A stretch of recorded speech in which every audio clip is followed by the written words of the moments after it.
हे सगळ्यात महत्वाचं. सगळ्यात न खचता पुढं झेपावत राहणं हे सूत्र आम्हाला महाराजांनी दिलं. सगळ्यात महत्वाचं वाईच्या पसरणीच्या घाटात खानाचं पसरलेलं सैन्य मराठ्यांनी काय करामत केली. 40,000पैकी 20,000 त्या घाटातनं उठलेच नाहीत. 20,000च घेऊन खान कसा बसा पुढे सरकला. प्रतापगडाच्या तोंडाशी आला. आता प्रतापगडाच्या तोंडाशी रणतोंडीचा घाट. रणतोंडीचा अहो इतका बिकट आणि इतका भयान की जिथून तोंड रडल्याशिवाय पुढे सरकताच येत नाही. मैदानावर लढाया खेळणाऱ्या अफजल खानाच्या सैन्याला रणतोंडीच्या घाटानं आपला विक्राळ रूप दाखवलं आणि त्या बिकट घाटात अफजल खानाचं सैन्य अडकलं. 20,000तलं 15,000 तिथंच रुतून बसलं. 5,000 कसं बस खानाबरोबर पुढे सरकलं. प्रतापगडाच्या पायथ्याला खान पोचला त्यावेळी त्याच्या बरोबर फक्त 5,000 सैन्य होतं. खान 5,000 सैन्यानिशी पोचला हे कळालं आणि महाराजांनी आपला निरोप पाठवला. अवघे 1000 सोबत आणणे तरच भेटू. आता पायथ्याला आलेला खान नाही मला पटत नाही म्हणून काय माघारी जाऊ शकत नव्हता. मरता क्या न करता खानानं 4,000 परत मागे ठेवले आणि अवघे 1000 घेऊन खान पुढे सरकला. खरं तर श्याम्याण्यात महाराजांच्या आणि खानाची भेट झाली त्यावेळी खानाबरोबर किती लोक होते. फक्त 4. खान घेऊन किती आला होता. 40,000. आपलं वाढवता येत नाही ना त्याचं कमी करा. 40,000चे 4 केले महाराज. महाराजांनी भेटीसाठी प्रचंड भव्य श्याम्यानं उभारला प्रतापगडाच्या पायथ्याला. देखणारच पाणी बघावं बघतच राहावं इतका देखना. सोनं नाणं हिरे मोती मानका चढवलेला. उंचातर उंची मध्ये ठेवलेला. संपत्तीची अफाट लयलूट केलेला. बस बघत बघतच राहावं असा. खान तिथं भेटीला येणार होतो. आता एक साधा प्रश्न. आपल्या घरी पाहुणे येणार असतील तर घरात स्वागताला आधी हजर कोण असतं. आपण का पाहुणे. आपण. मग आता अफजल खान महाराजांकडे येतोय. मग खानाच्या स्वागताला श्याम्याण्यात आधी हजर कोण पाहिजे. महाराज. पण असत नाहीत का. कारण पहिल्यांदा राजे दिसून उपयोग नाही. राजांना जिंदा मुर्दा पेश करतो अशी कसम खाऊन खान आलाय. राजे पहिल्यांदा दिसले तर खानाचा राग तसाच राहील. राजे दिसून नाही उपयोग. त्याच्या आवडीचं दिसलं पाहिजे. आणि आवडीचं काय आहे. सोनं नाणं हिरे मोती मानक उंचीतर उंची मध्य जे महाराजांनी श्याम्याण्यात ठेवलं होतं. आणि नेमकं तसंच झालं. खान श्याम्याण्यामध्ये आला. ती भव्यता ती संपत्तीची अफाट लयलूट बघितली. भारावून गेला. वा बहुत खूप. खान विसरला कशाला आलतो. ही मानसिक खच्चीकरणाची नीती आहे. बघा ना आपण रस्त्याने चाललोय. डोक्यात भयान राग आहे. रस्त्यानं चालता चाललंय. तो नुसता दिसावाचाच नाही. पुढावला तर सांगतो तो फक्त भेटावाच ठेवतच नाही. धुमसतच चाललोय आपण. आणि आपण असल्या रागात धुमसेत निघालेलो असतानाच आपल्या वाटेत आपली अत्यंत आवडीची व्यक्ती येते. आणि मग तिच्याकडे बघायच्या नादात आपण कुठं निघालेलो हेच लक्षात राहत नाही. महाराजांनी तेच केलं. महाराजांना जिंदा मुर्दा पेश करतो असं म्हणत आलेला खान त्या संपत्तीच्या प्रेमात असा पडला की विसरला कशाला आलतो. महाराजांनी भेटीची वेळ ठरवली. 10 नोव्हेंबर दुपारी बरोबर 12:35. आता 12:35चीच का वेळ. कारण सूर्य बरोबर माथ्यावर येतो. आता सूर्य माथ्यावरच का. खानाचा श्याम्याना खाली आहे. महाराज भेटीला गडावरून खाली येणार आहेत. महाराजांनी भेटीचा वक्त ठरवला 12:35. सूर्य बरोबर माथ्यावर. आता माथ्यावरच का तर राजे गडावरनं निघाले तर सूर्याच्या त्या लक्क प्रकाशात खानाची छावणी हालचाल स्पष्ट दिसावी. पण खानानं जर राजांकडे बघायचं म्हटलं तर सूर्याची किरणं त्याच्या डोळ्यात घुसावी. त्याला काही दिसू नये. वक्त बरोबर दुपारी 12:35. आणि त्याच वक्ताला राजाने गड सोडला. आता सोबत कोण घेतलं. तानाजी बाजी यसाजी खोंडाजी कडकोजी चला सगळे जीव भेटून. एकही नाही घेतला. मग सोबत कोण घेतलं. सोबत घेतला जीवा महाला का. अहो दांडपट्टा फिरवतो. हो पण तोच का. समोर सय्यद बंडा आहे त्याच्याशी झुंजायचं तर हवा फक्त जीवा.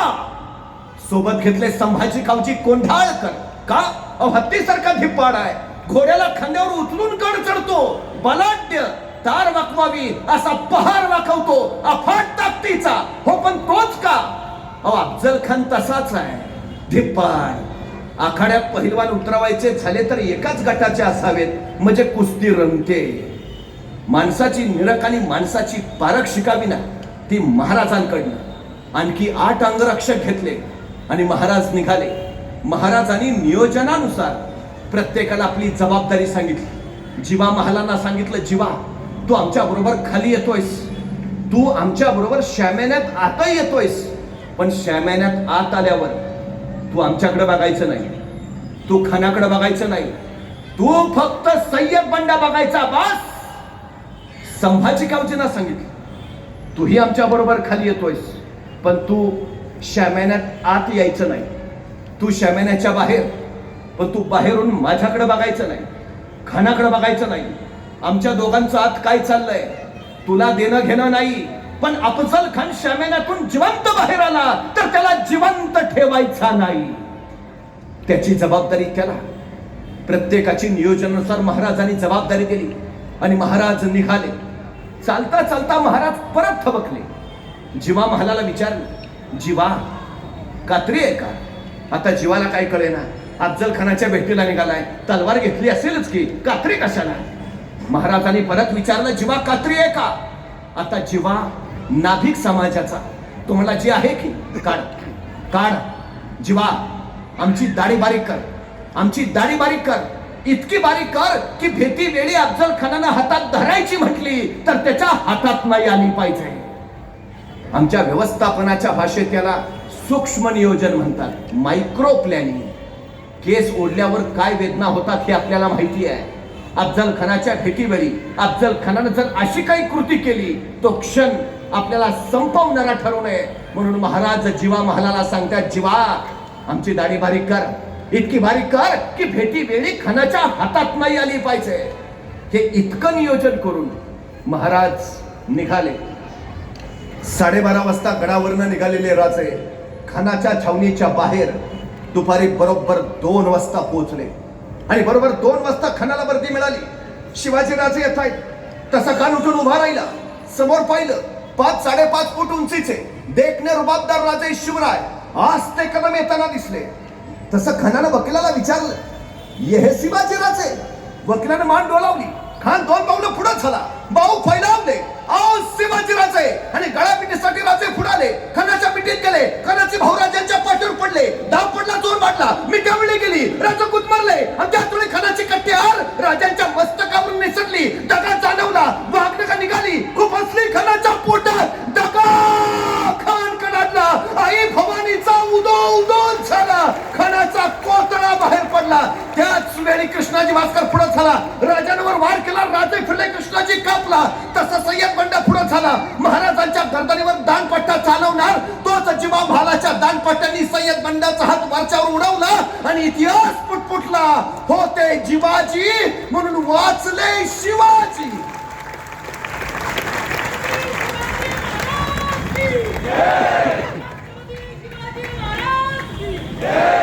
पण एक साधा विचार करायचा, जीवा महाला 1 सेकंद उशीर करतात, फार नाही 1 सेकंद फक्त. तर जीवा महालाच्या दांडपट्ट्यानी सय्यद बंडाचा हात छटला जायच्या ऐवजी सय्यद बंडाच्या दांडपट्ट्यानी महाराजांचं मस्तक छटलं गेलं असतं.